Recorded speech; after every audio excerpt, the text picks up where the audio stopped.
இது வந்து முழுக்க முழுக்க பனையின் ஓலையை பயன்படுத்தி செய்யப்பட்ட பொருட்கள் தான். இது கீ செயினாயும் பயன்படுத்தலாம்.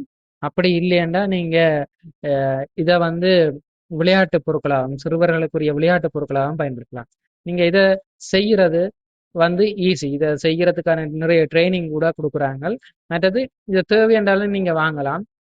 உண்மையாவே இந்த சிறுவர்களுக்கு வந்து இதுகளை செய்யற மெதேட்டுகளை வந்து சொல்லி கொடுக்கறது கூட அவங்களுக்கு ஒரு ப்ராக்டிஸ். கை வந்து நல்ல பலப்படும். மற்ற அவங்களுக்கு புத்தி கூர்மையாகும்.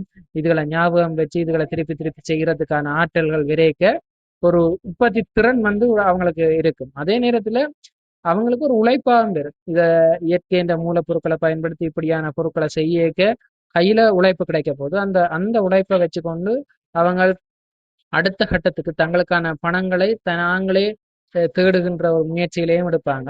இது எல்லார்ட்டையும் பரவலாக்கப்படும். ஏனென்றா பனை வந்து வேண்டிய அளவு பனை இருக்குது.